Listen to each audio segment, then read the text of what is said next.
Hi, my name is Mike, and I'm here to read a comic. And today's comic is For Lovers Only, issue number 81, dated October 1975.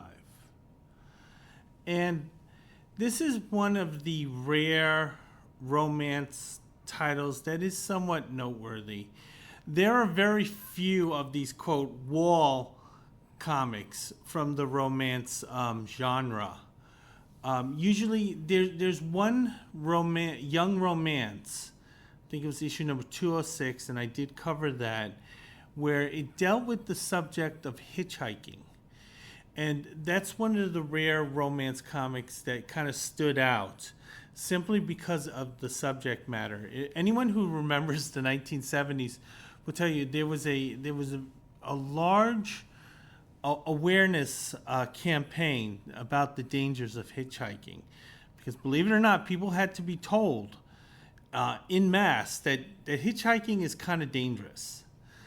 And another romance title that was somewhat noteworthy is one that was drawn by Jim Steranko, and that is noteworthy simply because of who drew it. But this is another noteworthy title, even though the story here is a reprint, because it's really hard to get originals of these romance comics. And this dealt with the issue of addiction. It focused largely on alcohol addiction or alcohol abuse. But it also touched upon other types of addiction, drug addiction and so forth.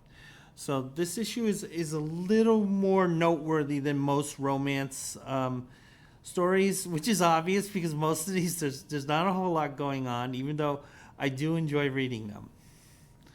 Take a look at the cover. It's a very 1970s cover. It kind of looks like maybe this issue is on interracial romances.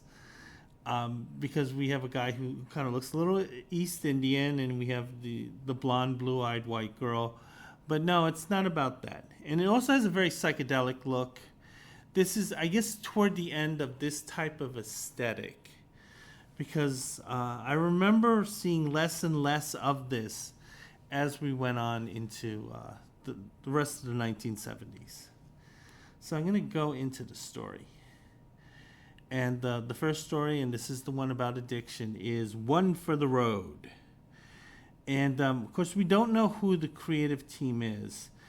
One thing I will say is that this artist can draw his ass off, or her ass off. The art is really good. It's very much kind of commercial artwork. So I got the feeling that this person normally did not draw comics. The style, I would say, kind of reminds me, I think, of Winston McCrae. If I got the name right. He was an artist who drew Little Nemo in the early 20th century, around 1900s or so. I had so wished that guy had been born later, because if you had a guy with this talent, and he was drawing superhero comics, it'd be wonderful. That's how good this art is. But nevertheless, we have the reality that we have, and that didn't happen. So now one of the things is that, as I had mentioned, it does get into kind of what we would normally consider heavier drugs or heavier addictions, because alcohol is a drug. But nevertheless, the focus is on alcohol here. And I guess I can kind of talk about addiction a little bit and so forth. But I'm going to go into the story proper. And we see our protagonists are Eve and I think Reeb. So this is kind of old-fashioned names. The art is a little dated. As beautiful as it is, the art is a little dated.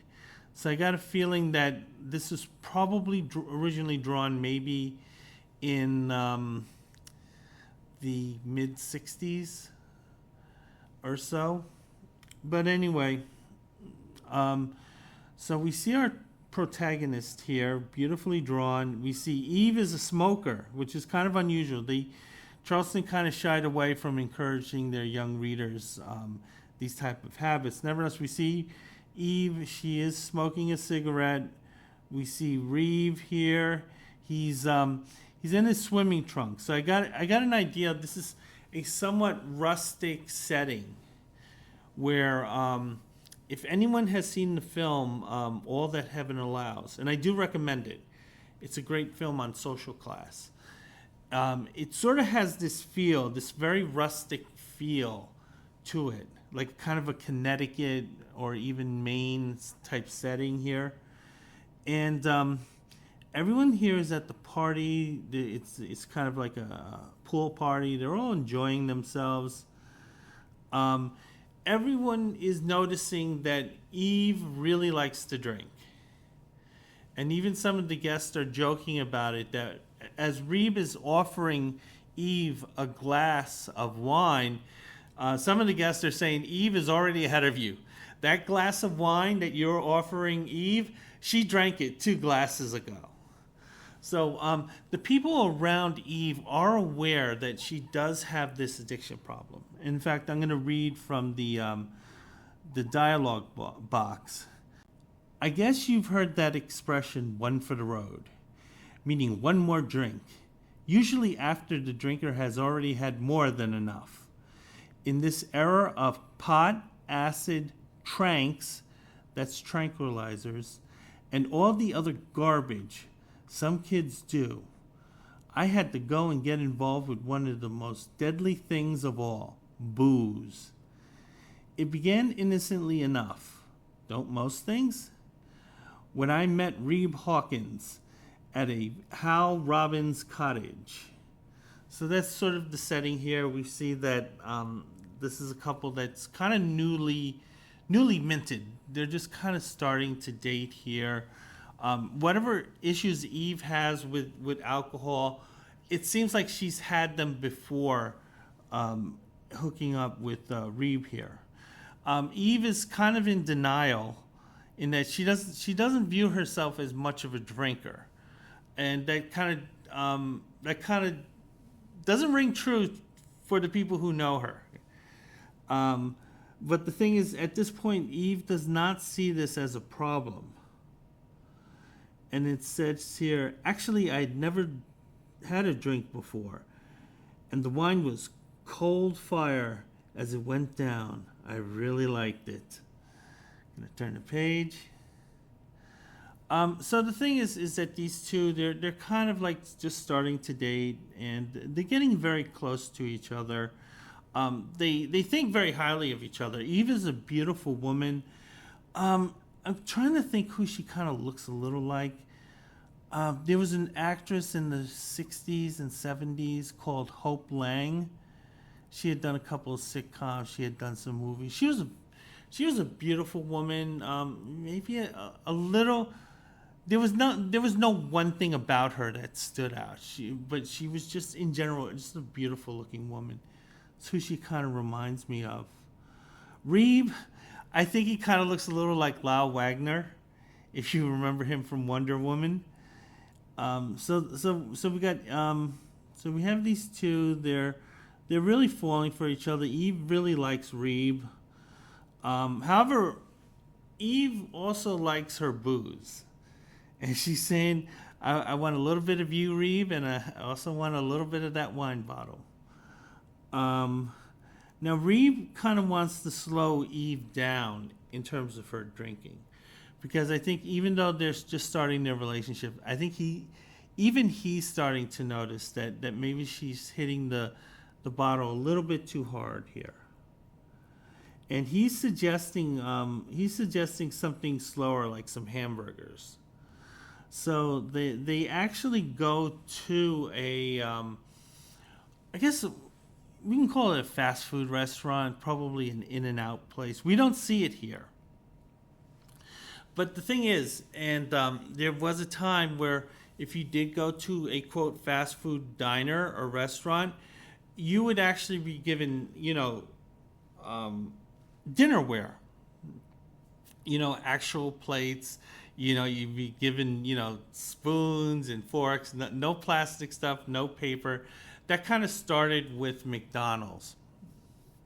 In fact, if you look at the early intro to Happy Days, you'll see the people there. You know, they're being given formal dinnerware, and this looks like the place. This is one of these places where, you know, the waitress would come out. Maybe she's on roller skates, and she would bring out the food, and they would eat it in the car. And it looks like Reeve actually has a cup of coffee in his hand. His hand is somewhat awkwardly drawn. This is one of the few kind of, like, you know, shortcuts this artist took. Now, it turns out that Eve is such a drinker that food is an alien concept to her stomach. So her stomach had no idea what this hamburger was. Kind of used to all that alcohol sloshing around in her stomach. So she doesn't feel well at this moment.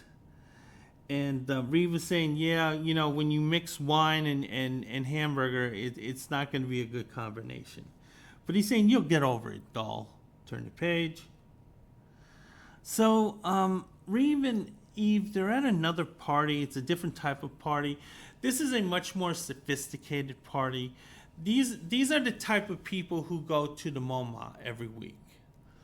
And it's sort of that party, you know, Eve is a beautiful woman, Reeve is a beautiful guy, they're beautiful people, and they're going to party with the beautiful people. So that's what's going on. One of the things, and once again, Reeve is starting to notice this, is that Eve really enjoys drinking. And he's starting to get a little worried, saying, you know, can you just slow down a little? You know, there's a lot of partying to go on here. I don't need you, like, you know, stone drunk. Eve says she can't help herself, saying she just simply loves this stuff. Now Reeve is confessing some problems with the relationship, in that the drunker Eve gets, the less fun she is. So the thing is that even though Eve doesn't believe that the alcohol is having a negative effect on her, health-wise or personality-wise, Reeve feels differently. Reeve is noticing that, you know, she's not much fun when she drinks. Now, at this point, she is being cooperative. So when Reeve asked her to kind of cut down on the drinking, Eve was fine with this. She accepted it. She said, listen, once I finish this glass, it will be my last glass for the night. And she seems to be good about keeping her word that way. She's dancing with Reeve here. She is conflicted because she is happy with him. But at the same time, she also realizes that she does have a growing desire to drink. So she is acknowledging these two drives, and these two drives might conflict. Now, Eve does have friends, and a couple of them are here talking to her. And they're noticing that Eve is really starting to drink badly. And they're mentioning that every time they meet Eve is sort of drunk. And they don't like it. Eve doesn't seem to be a belligerent drunk or a nasty drunk. I've encountered people who are like that. I think these are people who are kind of nasty, but they don't have the guts to be nasty when they're sober, so they use the excuse when they're drunk to kind of be a jerk. Eve doesn't seem to be that type of drunk, but nevertheless, you know, they don't want to see her. They don't want to see her like openly inebriated, because then she's not much fun. They're concerned about her health, so they can't relax because they feel like something bad is going to happen to Eve. They do try an intervention. The intervention isn't as bad as the one that Chris had in The Sopranos, but nevertheless, this is sort of a mini intervention here. Eve is being very defensive. She's saying, listen, you know, drinking is something I enjoy, and you being kind of little, you know, Mother Hens is not helping me here. Turn the page. So the intervention is still going. One of the friends is much more invested than the other, because one of the friends here is doing most of the talking. The other one is kind of in the background, and she probably feels the same way as her friend. She's just not as vocal about it.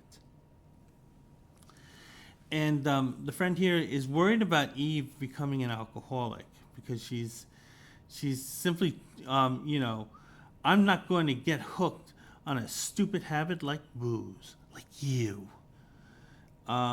Eve is rejecting this. Hooked? That's stupid. I mean, really dumb. I mean, you know I'm talking about you, right? A drink once in a while never hurt anyone. And the friend says, Alcoholics Anonymous is full of people who didn't think they'd ever get hurt. And you'll find even more in hospitals and asylums. You can drink, Eve, but not with me. I've heard that there are people who, there are social drinkers, and they do feel more comfortable when other people are drinking around them, because then it makes it seem like it's not so bad. I've never been that social to begin with, so I was not a social drinker. And one of the dangers, and you could tell when someone's becoming an alcoholic, is when they start drinking alone. Sorry, that is that's seltzer water. So we see Eve. She is starting to drink to excess. There are friends here who they don't want to feel like they're contributing or being some type of collaborator in her downfall. But Eve is totally rejecting that. She is seduced by the glass, the wine glass. And she's saying to herself here, her friends have already left. What a couple of creeps. Acting as though a drink was as bad as smoking pot or taking drugs. In some ways, yeah, it is worse, taking that stuff. People had an overly exaggerated view of marijuana back then. It was like the, quote, gateway to other harder drugs, which isn't true. It's not really true. If you're seeking those drugs, that means there's something within you. It's not the marijuana. So we see Eve actually is drinking alone. So there's a party going on, and she's drinking alone. Then we see her kind of just knocked out unconscious on this couch. And once again, the art is just so good. I cannot tell you how beautifully drawn this is. So this party has passed, and we see that Eve and Reeb, they're in the car, and they're once again discussing Eve's problem with drink. And it looks like they want to go somewhere, but they're having sort of this fight. And I think what it is that they're invited to another party, and Reeb is saying, listen, I usually say something during the parties about not drinking heavily. But I'm going to tell you before we get to the party, don't drink heavily. But Eve doesn't think she has an alcohol problem. So this is sort of a bit of a conflict here. You can turn the page. So Reeb is vocalizing some doubts about this relationship, because on one hand he cares for Eve, but on the other hand he does not want to get romantically involved with someone who might be an alcoholic. That's asking for bad news. You know, when you enter a relationship with someone, you kind of want to have an idea of who you're having a relationship with, because if they're going down a hole, you might be dragged into that hole with them. And this might mean financially. For example, you know, if one partner has a tremendous amount of debts and you get into a serious relationship with them, their problems will be your problems. So Reeve kind of wants to kind of nip this at the bud, so to speak. Um, Eve is very nihilistic. She she has a large support group, but she's rejecting them. She's like saying, she's basically telling Reeve, "Hey, mind your own business." I mean, if you're going to be involved with someone in a relationship, it has to be kind of all in, because one, what Eve does with her drinking, that's going to affect Reeve, and it's not like people can compartmentalize how they feel about someone. So the thing is, she doesn't want to be told that she has to cut down on her drinking, because that's something that people who are actually drinking, they tend to be very defensive about. I have a relative, and he didn't have a drinking problem. He had an eating problem. So one day I'm being nice. I said, "Listen, we're gonna go to the pizza place." And I said, "I'll buy you a couple slices." And he wanted 3 slices. I said, "No, you're gonna have 2 slices." And then he actually had the nerve to say, "Oh, so you're gonna sit there and watch me starve?" No, I didn't say you can starve. I said you can have 2 slices, not 3. So again, that's sort of this is a mentality I have. I have contact. I've been in contact with. Reeve is saying, "That's the key word, Eve. You said you need a drink. It's time to get off the sauce when it gets that bad." Like, and it does seem pretty bad, because it seems like Eve sort of, needs to sort of escape from her everyday life. And it's fine to use these substances. I think I would actually kind of encourage people to use these substances in moderation, because the prohibition model doesn't work, and people do need an escape from everyday life, or just to kind of feel better about going through it.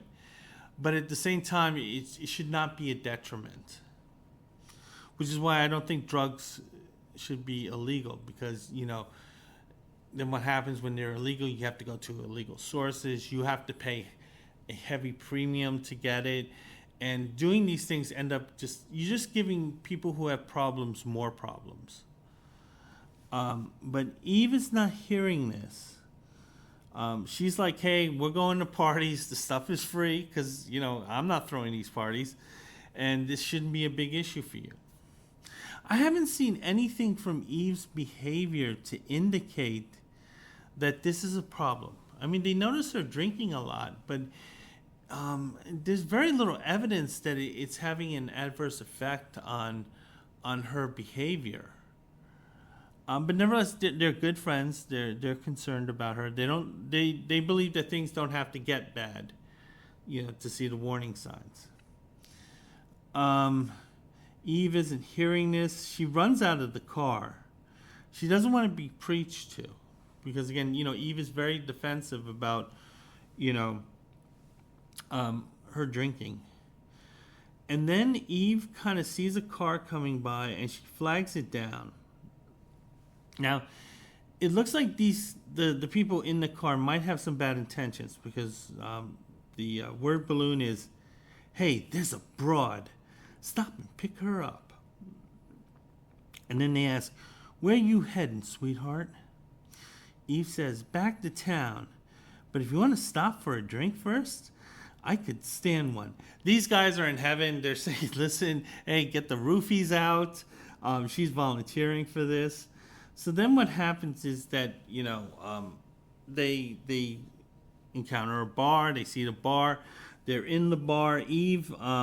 Eve is kind of drinking it up at this point. She's clearly inebriated. Again, this person knew how to draw. And these guys are sort of encouraging her.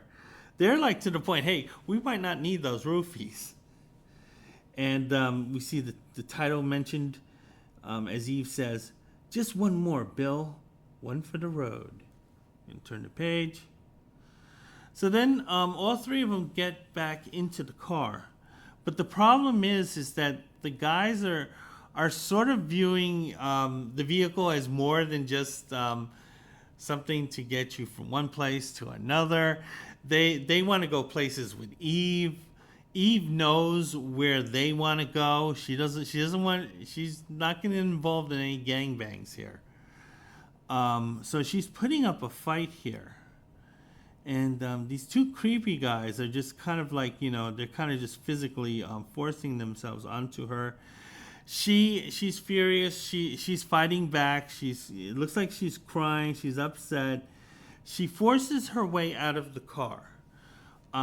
The two creeps, they don't go after her. They view her as sort of, it was a situation where if they had to put little effort into it, they would have gone for it. But Eve is putting up a fight here. She's crying. She's upset. It's going to be too much trouble for these guys. And they said, just let her go, Billy. She's a kook. So Eve runs out. She does run into a police officer in his patrol car. The officer asks Eve, is there anything wrong, miss? Eve says, everything is wrong, officer. The world is full of rat finks. So so as far as Eve is concerned, she's okay. It's the rest of the world that sort of has to, get their act together. I'm going to turn the page. The police officer does call a cab for Eve. He is concerned, but he's not overly preachy. I'm sure Eve kind of appreciated that. The officer is thinking out loud that, she's in bad shape. I bet this isn't the first time it happened, and it won't be the last. So the officer here, he kind of thinks Eve is just kind of like, at some point she's going to be someone's playmate. Eve is here in the cab. She's very upset.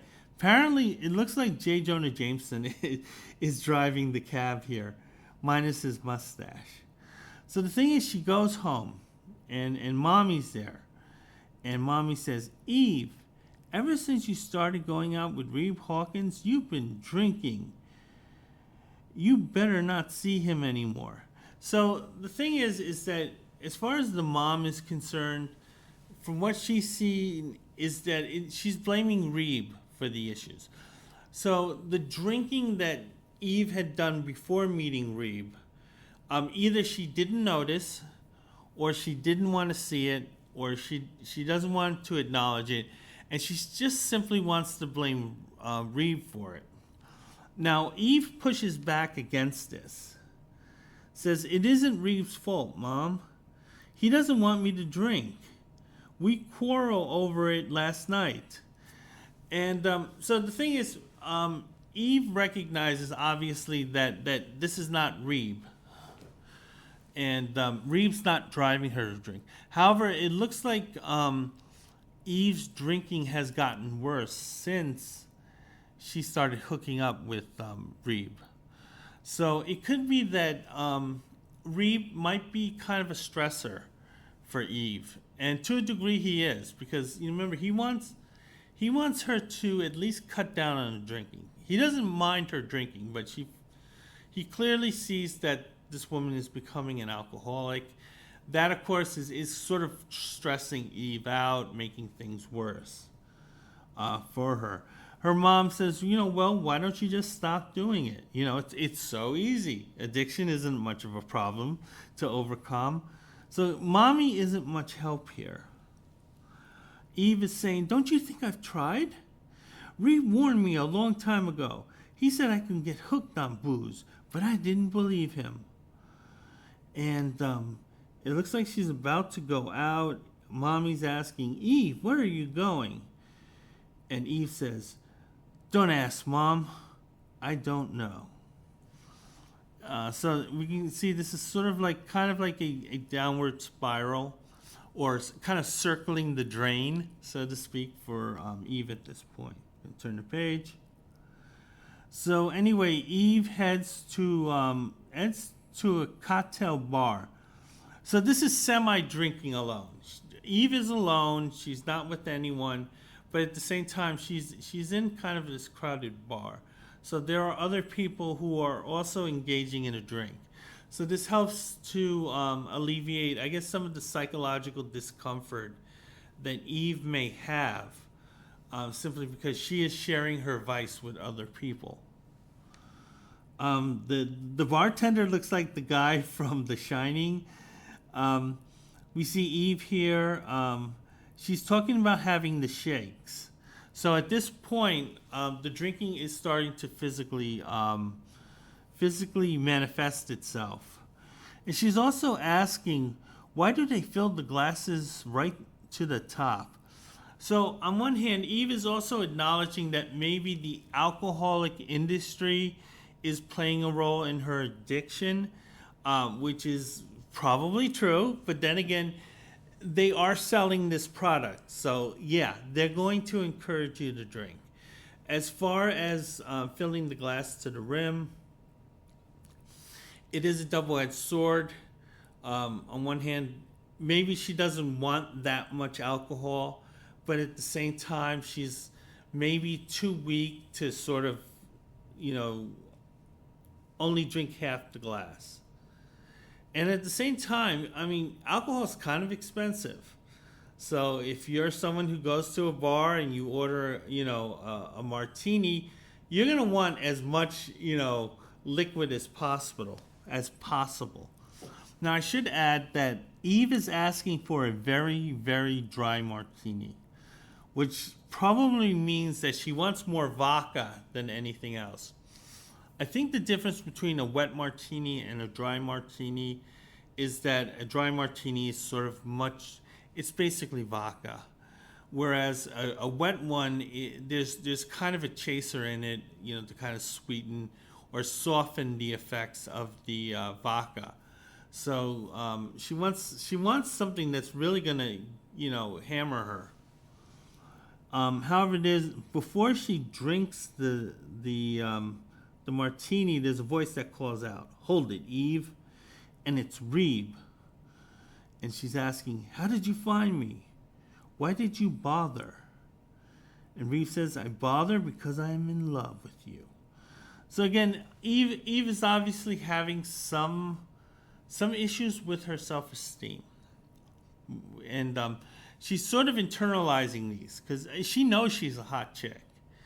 And she has lots of friends, and she's invited to these great parties. So she's someone who should not be doubting or being somewhat insecure. But, people are complicated.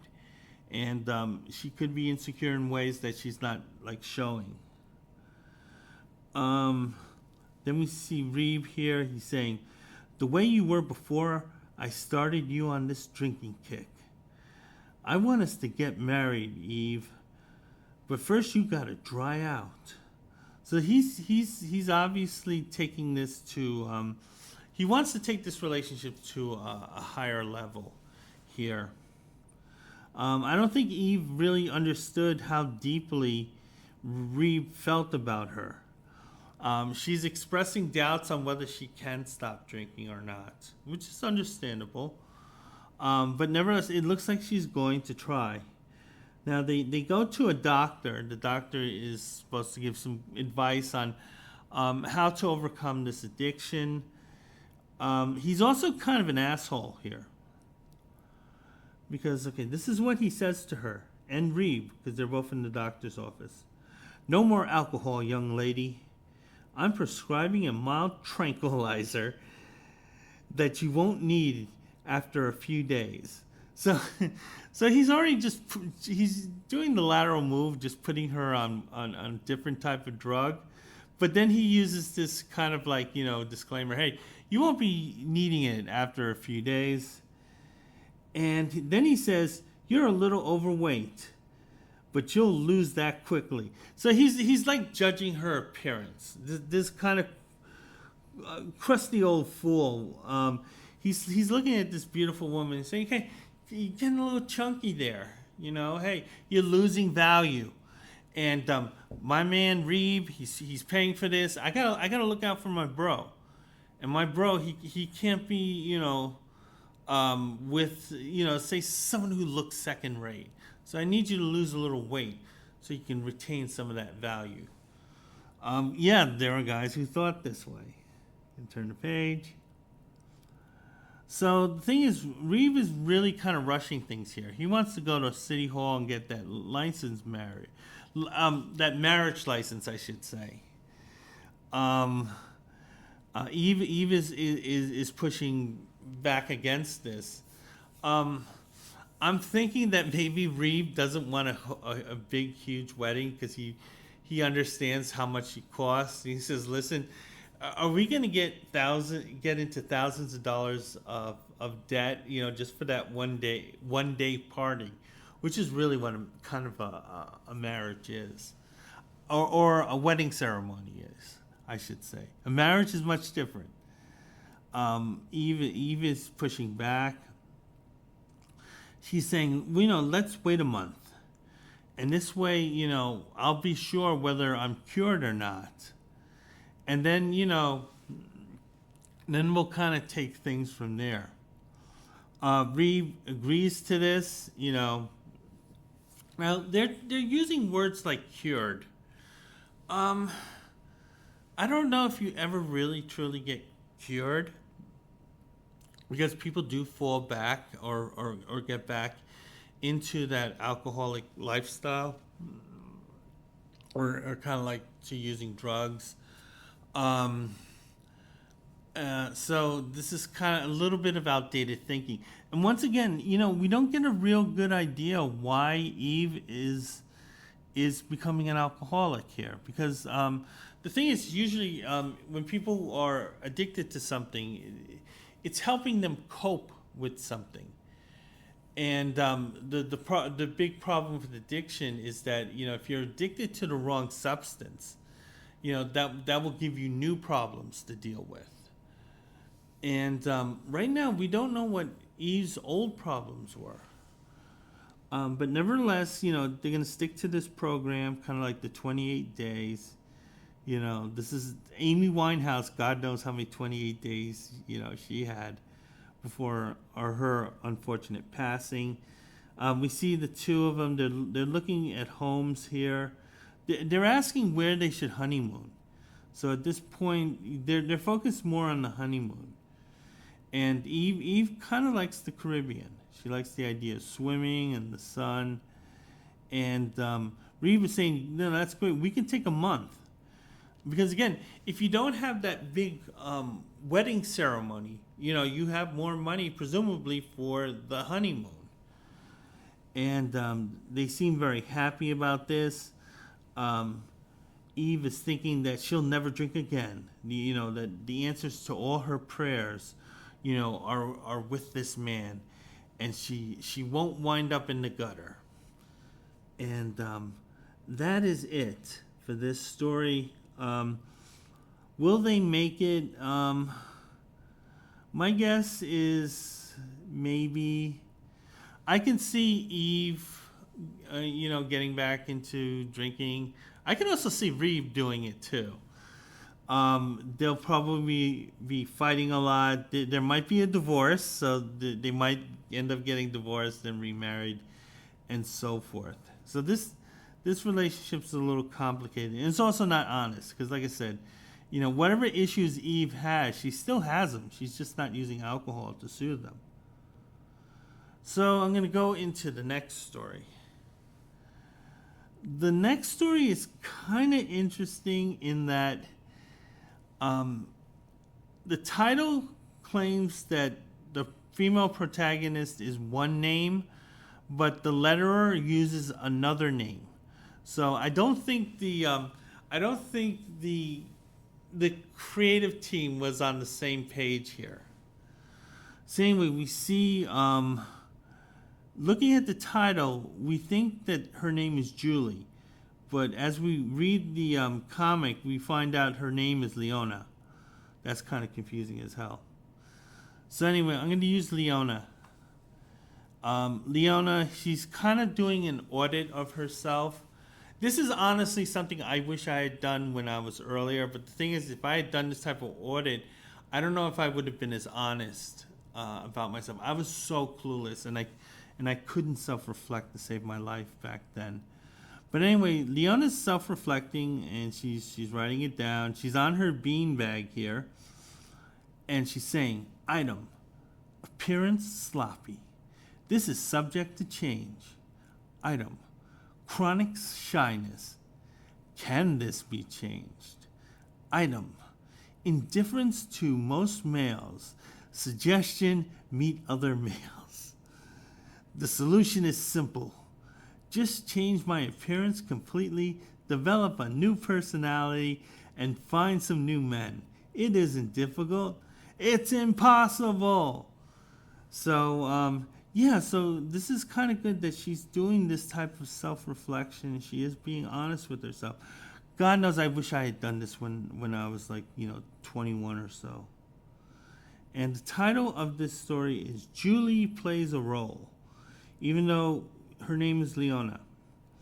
And I think the male protagonist is Elliot.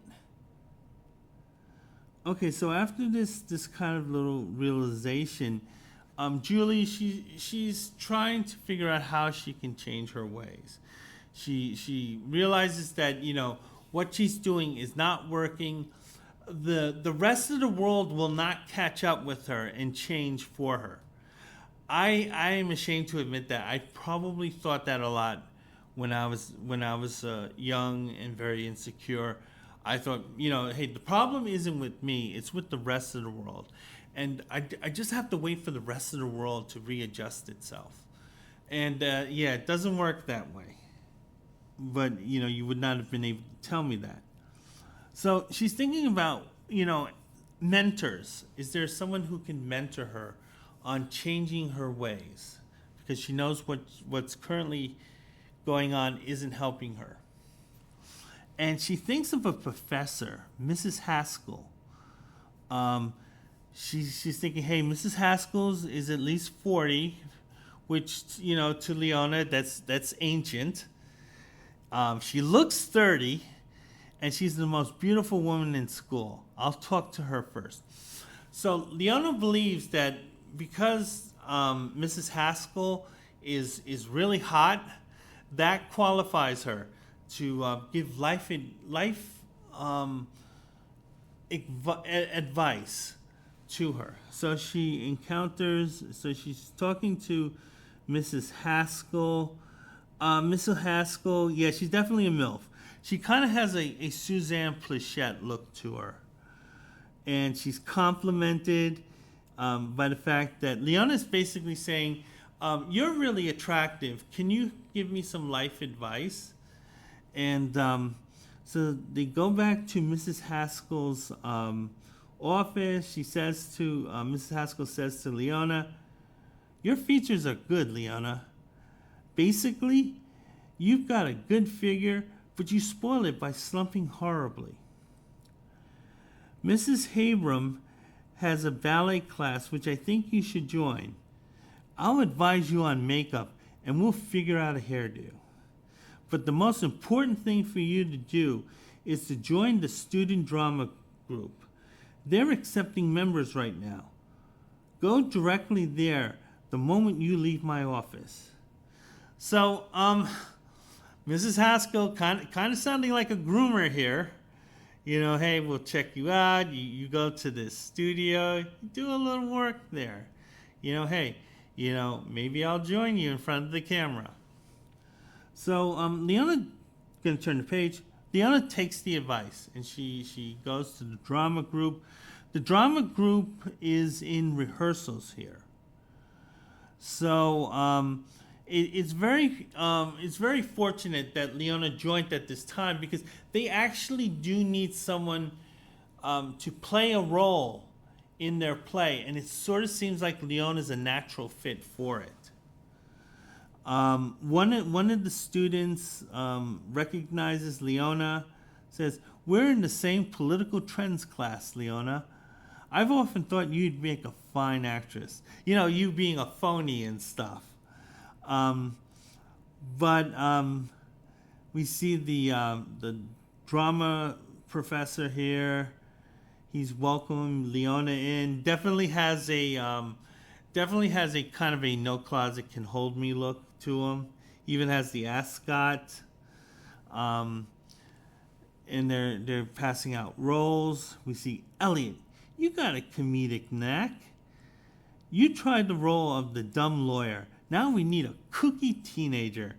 And Elliot kind of volunteers Leona for that, saying, "Yeah, Leona ought to be good at that. She's a natural." And we see Leona. She's going through the rehearsal. She's reading her lines, but the professor wants a little bit more passion from them. He wants her to speak up a little, wants her to be more assertive. So, on one hand, he's giving dramatic advice, but on the other hand, he's also giving her life advice, saying that, hey, you got to speak up, you got to know your worth. Turn the page. But despite Leona's inexperience, he is happy with her reading here. So he thinks that Leona has good natural talent. And she's also grateful for the opportunity that the professor gave to her. She's also grateful for Elliot, because Elliot sort of was the one who kind of gave her encouragement, saying, I think she'd be really good at this. So Leona's someone who kind of needs someone to build her up a little. And Leona's also going to the ballet class. Again, this is sort of to help Leona's kind of like her physical appearance. Because again, when I grew up, I was the type who kept my head down. I was slumping all the time. I was more of a thing than anything else. And again, standing up straight was something it took me a long time to do. So Leona's learning to do this in the ballet class. One of the things I will say is the artist did a good job of showing when Leona was slumping.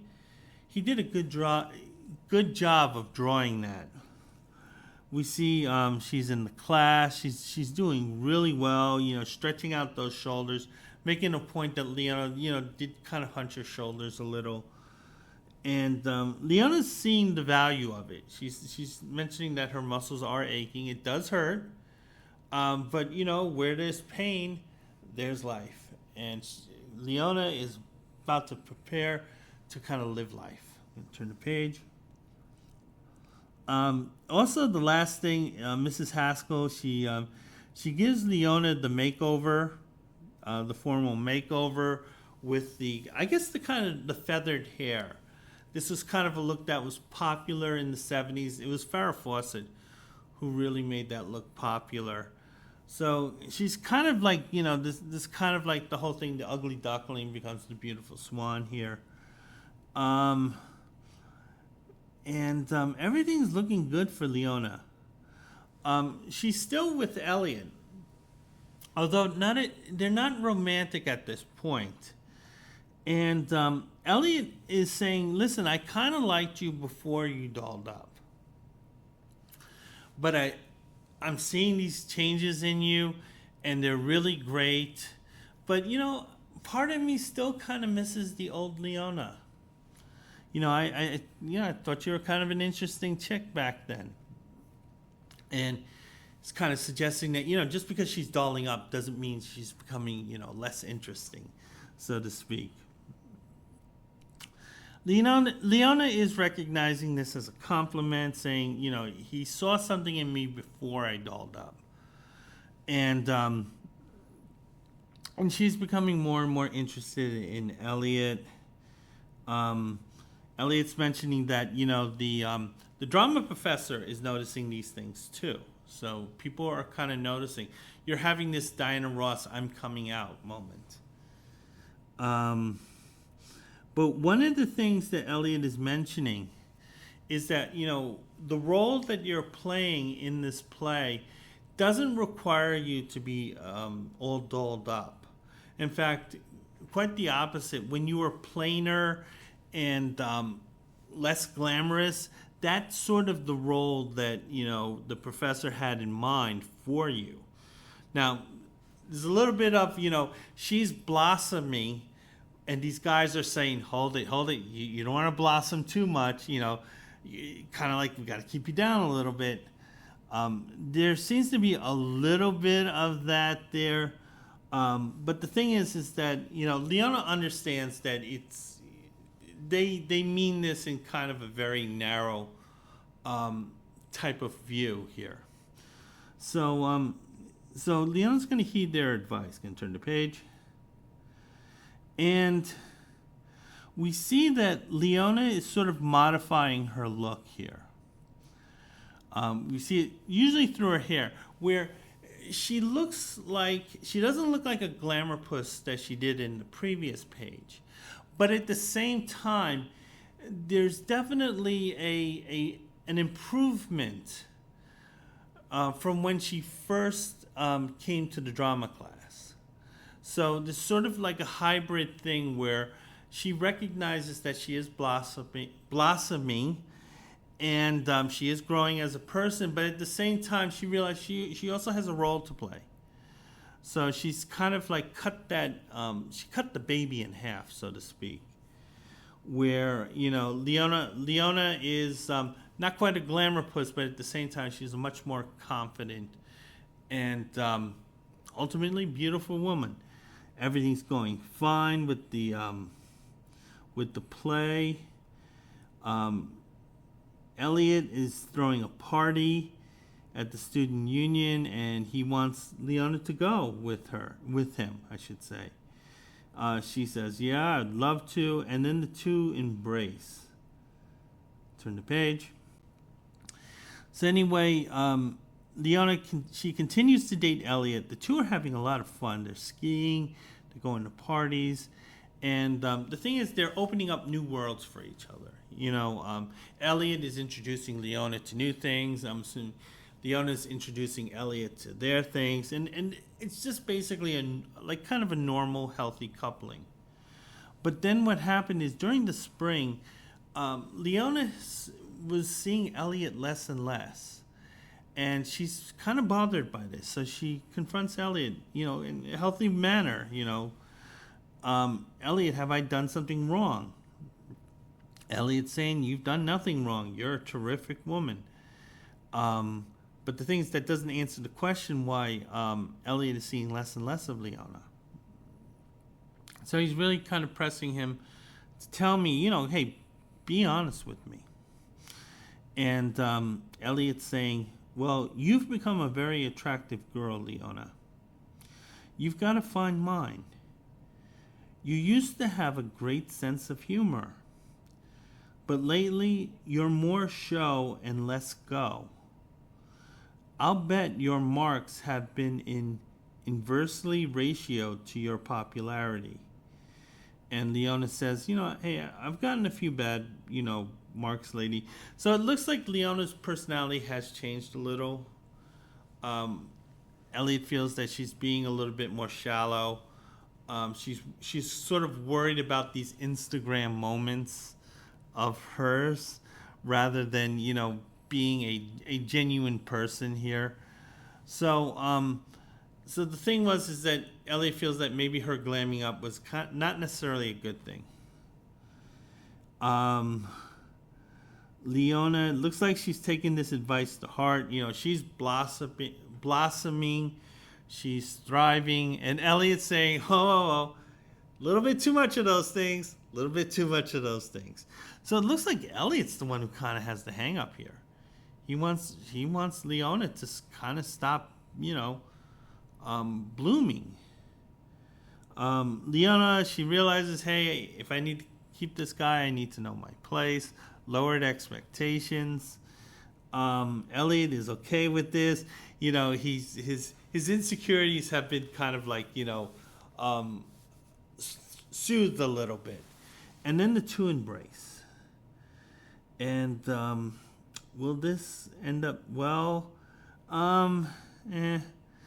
If these two get married, I can see them on the verge of divorce. Because I see Leona, she's kind of a growing woman. She wants to grow. Elliot's threatened by that. unless she's willing to settle for lower expectations, I think these two will have problems. All right, so I'm going to take a look at the Charleston subscription ad here. For $1.25, you get 6 issues. So it looks like they didn't really have monthly titles, so to speak. And you see some of their licensed content, like the Flintstones and Beetle Bailey, and so forth. Hong Kong Phooey. Some of their war titles, they only had 3 of them at the time, which is kind of unusual. They had more haunted and romance titles than anything else. And I'm going to turn the page. So we're going to take a look at Buck's Bag. See the problems that the kids were having in 1975. So we have a 15-year-old girl, and she's been dating Randy for 3 years now. And they're pre-engaged, so they've already decided they're going to get married. Now they're both the same age, so obviously age isn't an issue. And they're going to wait until they finish school before getting married. It'd be a little awkward if they got married and they were still in school, because they on one hand they would be married, but on the other hand they would have to ask their mom for an allowance. But the thing is that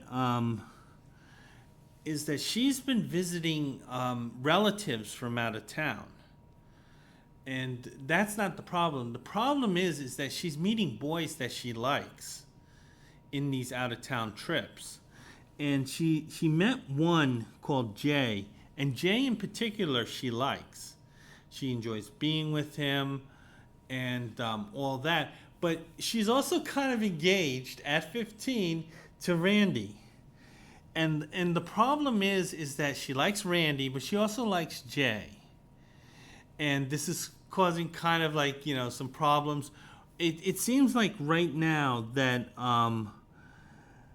that Jay doesn't know about Randy, but Randy just found out about Jay, because she told Randy about Jay. And then Randy broke up with her for a couple days, but then he came running back. And the thing is, Randy says, "I can't live without you." So this is deep passionate. This is sort of like Romeo and Juliet, except Juliet really doesn't like Romeo that much. And the thing is, she's conflicted, and rightfully so. She's a 15-year-old girl. And there are 2 guys who like her, and there are 2 guys she wants to date. But she doesn't know what to do here, because the thing is, she still wants to continue these relationships, both with Randy and Jay. And Buck is saying that, listen, you have a case of the you want your cake and eat it too. Because the thing is that since she wants to date both these guys, it seems like she's trying to wiggle her way out of any type of consequences. And basically Buck is saying is that you should make it clear that to one or the other that you want to be with them, or you should tell them that you're uncommitted at this point and you're going to date both of them. So Buck is saying, listen, you go to Randy, you say, listen, Randy, I care for you, I still want to date you. The whole marriage thing, we're gonna kick that can as far as possible. But at the same time, I want to see Jay and other guys. And Buck is saying, listen, you should say that to Randy, and you should also say this to Jay. That, listen, Jay, I want to be with you, I like being with you, but I also kind of like being with Randy. It's kind of good advice. 15 years old, you shouldn't be committed to marrying someone. And at the same time, it's fine to be 15 and kind of just see other people. The next letter is from a 15-year-old girl. She has 2 boyfriends, which isn't a problem. I'm assuming both boyfriends know each other. The problem is that there's a 3rd guy who wants to be a part of her life. And this guy is 35 years old and married. So The two teenage boys are not the problem. The problem is this 35-year-old married man. And the thing is that he's obviously kind of targeting her, grooming her, saying things that she liked. And the thing is that on one hand, she's a little creeped out over this, but on the other hand, she's also a little enticed by this guy. And she's not quite sure whether she should integrate him into her life. She says, quote, "I believe he isn't a bad guy, but I also think he isn't a good guy either." And the thing is, she's wondering how to handle this situation. Buck is being a little kind here, but nevertheless, he's saying, get this creep out of your life. You don't need a 35-year-old man who is married, who has children in your life. You are 15 years old. I remember when I was in junior high school, we had a dean, and he was openly dating some of the students in the school. This guy, I think probably at the time he was in his 30s, about 35 years old, and he was dating 15-year-old girls. He was a school official, and these were students, and it was insane. I remember once entering his office, and one of the girls was on his lap, and the thing was, he didn't shoo her off, and I had to have a conversation with the dean while he had a 15-year-old girl on his lap. It was insane. It was funny how his ending. This is how he ended his life. In 1999, a teacher finally got tired of this guy's nonsense. He had married a student when she graduated from high school. That's how long he had been grooming this girl. But the thing is, he was still dating girls in the school. This teacher got tired of this guy, went to the Board of Education to file a complaint. And the night before the hearing, in most likelihood, he would have been fired. But the night before the hearing, he had gone into the shower and he had a massive heart attack and he died. And the thing is that when a body expires, they release all their waste and excrement. And he did this in the shower. He died in a toilet of his own making. That is cosmic justice there. So yeah. So So if you're 35 years old, stay away from the 15-year-olds. Okay, so the last story is 3 Rooms with Love. And our protagonist, it's weird because it takes a while before she says his first name. I gotta find these names here. I'm sorry. I think one is Bitsy. So the young lady who kind of looks like Suzanne Summers. And if you remember in the 80s, there was a show called We Got It Made when these 2 guys hired an in-house housekeeper who looked like a Vogue fashion model. A little bit of her in that. I forgot the guy is continuously referred to as Mr. Allen. Oh, Don. His name is Don. Okay, so it's Bitsy and Don. And what's happening here is that Don here, he's a managing agent of some real estate properties. And he has a property where he needs a caretaker to be there to kind of like make minor repairs, kind of do minor landscaping and so forth, and kind of make sure, everything is in correct working order. So he needs kind of a pseudo super. Obviously, if there's more, say, technically involved or something requires a lot of expertise, they would just bring in an outside contractor. The person they're looking for, Don, at this point, is sort of just a general person to do kind of like, go for things. And normally this is a job that you would expect a male to apply to. But Bitsy, who is a beautiful female, beautiful blonde female, kind of looks a little like Suzanne Summers, she answers the ad. And the thing is that even though Don here is a little skeptical, first of all, she's a girl, and secondly, she is a beautiful girl. He's a little skeptical, but Bitsy has some gumption here. She's self-assured. She's a self-motivator. She knows she can do this job, and she's just saying, "Just give me a chance. Just give me a chance. I look small, but God damn it, my heart is 3 times larger." And Don is he's kind of persuaded by this. He believes in her, and the thing is that being the caretaker means that Bitsy, not only is she a paid employee, she has to be on the premises, which means that she has a place of her own. She has a caretaker. One of the houses is for the caretaker. This is similar to the estate that Sharon Tate and her friends were on. Because the Tate home wasn't actually one home. It was a couple homes, and they did have a caretaker that would manage the property for them. And when the Manson killers did show up, Charles Manson did remember him, the caretaker, and he was like, "Take care of him too." And there's a little bit of controversy about how much this caretaker witnessed.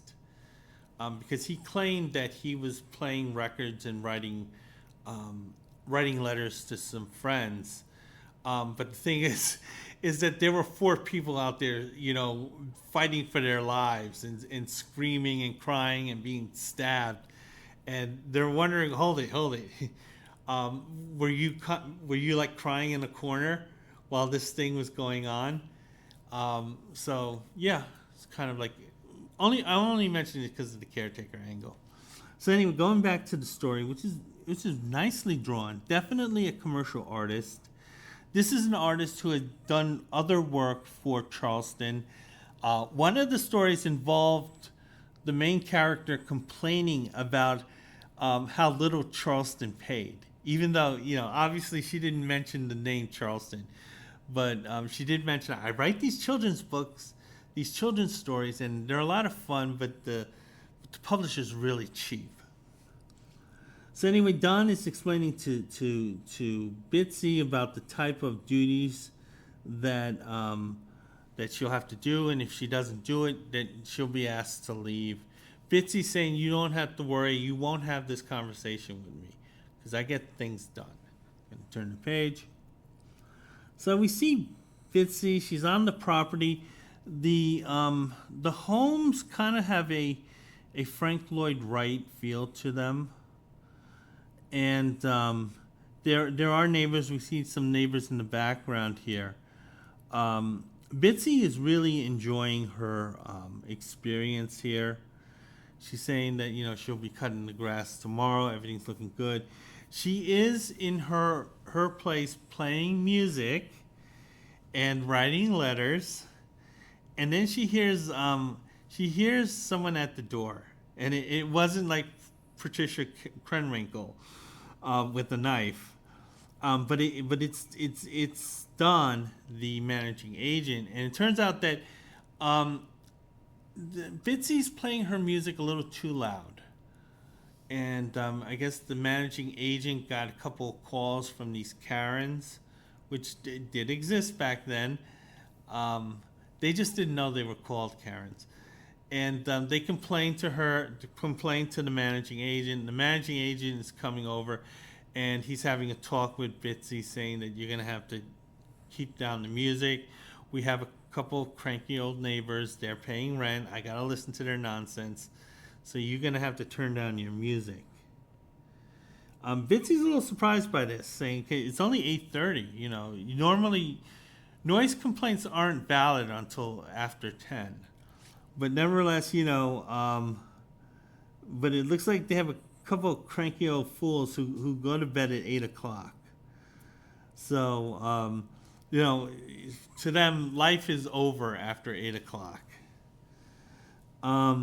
The managing agent is very understanding of this. He says, listen, I know you don't know the rules. You weren't told about this. It's fine. You're not in trouble. But you do have to be aware in the future of these cranky old goats. And he's saying that, listen, if it keeps up, hey, I might have to let you go. Bitsy doesn't want to hear that. She loves this apartment. She loves the job. She loves the apartment. She's having the time of her life here. And Bitsy's saying, don't worry, I'll keep that stereo down to level 1, And then Bitsy invites Don for some coffee, saying, hey, since you're here, you might as well have something to drink. And it looks like Don kind of likes Bitsy, saying, listen, you can call me Don or Donald. You don't have to call me Mr. Allen. And I really like what you did to the place. So, so he's being a decent guy here. And turn the page. So the two of them are having coffee here. And they're discussing the properties. Don is basically saying that he inherited these properties. Or more, his family inherited these properties. He's the guy overlooking it. And so he's actually a lawyer by trade. But this is something, this is, well, one, you need to be a lawyer to kind of have this job. I mean, you don't need to have a law degree, but you kind of need to kind of be a lawyer to deal in real estate and, various other things like home associations and so forth. It turns out that Don's specialty is like insurance. So he's an insurance investigator. And again, it helps knowing the law if you're going to have that type of job. Bitsy's thinking, oh, is that like a private eye? And she's saying, yeah, sort of. And let me tell you about it. So the thing is, he's telling her these stories about, how he had to deal with clients who had committed arson, how he found them out, and so forth. And this is stuff that Bitsy finds very interesting.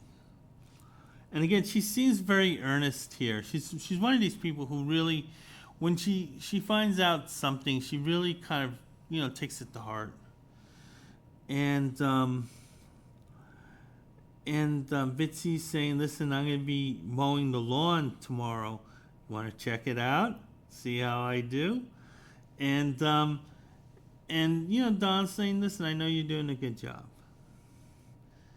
So so right now, Bitsy's big issue is trying to figure out how the lawnmower works. She doesn't quite know how to turn it on. This is the days where I think you had to use the crank, it wasn't that easy to turn these things on. I'm gonna turn the page.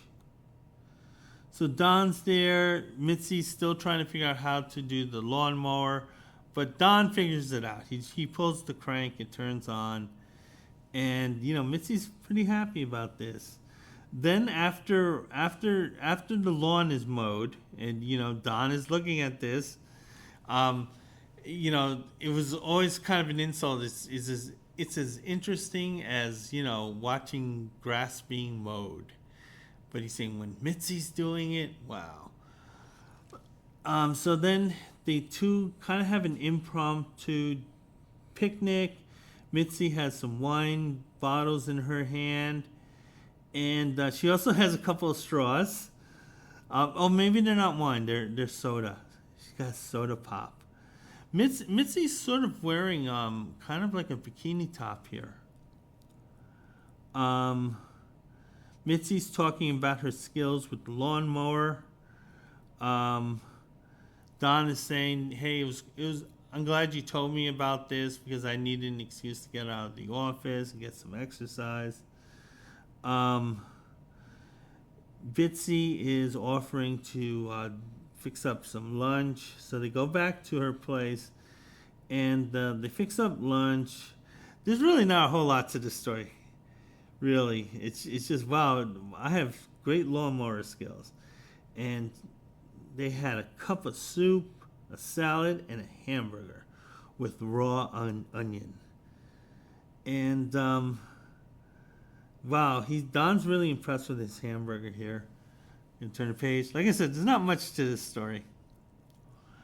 So anyway, we see Don. He's kind of watching Mitzi, who kind of looks like a gypsy at this point. She's really cleaning this place up. She's scrubbing. You know, Don doesn't have to worry about any uncomfortable conversations like saying, you know, hey Mitzi, you know, these toilets could be a little cleaner. Mitzi is scrubbing the hell out of those toilets. And then Don invites Mitzi to dinner, but rather than just having, say, hamburger with raw onion, they're gonna have steak and lobster. So Mitzi's she's preparing for dinner. She's looking her Suzanne Summers best here. Mitzi feels like they're maybe falling into a relationship here, because it looks like she didn't intend to have a romantic fling with Don, but it looks like things are going that way. And when Mitzi's also mentioning that Don isn't usually the type of guy that she goes for, but nevertheless, you know, here she is. Mitzi, she answers the door. Don's there. They're both, I guess, fashionably dressed for 1975. Mitzi is looking for an excuse to kiss Don. She does. She says, "Hey, thank you, for helping me out with the lawnmower there." And turn the page.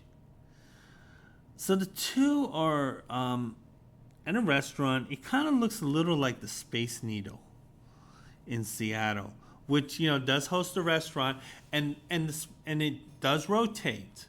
So and there have been cases of people who would kind of get sick eating there. I had been to the Space Needle a couple times, but I never went into it because I got cheap. I kind of regret that. So the two are kind of just talking about how good their meal was. Don is driving Mitzi back to the place. They're kind of feeling each other out here. They're both kind of gently feeling each other out, because it's clear that the two like each other, but they're still a little cautious. And Mitzi seems like a good girl here. Don says, in the car, Bitsy, did you guess that I wanted to kiss you? Little creepy, but nevertheless, she's like, yeah, I kind of sense that creeper feel from you. And he says, I hope, Mitzi. And then the two embraced. And, yeah, I guess they'll make it, these two. Mitzi's a go-getter. And I think she sees Don as a guy who can mentor her. Also, Don is a decent guy. And he has his life together. This is, again, something that Mitzi's going to like. So I think these two are going to make it.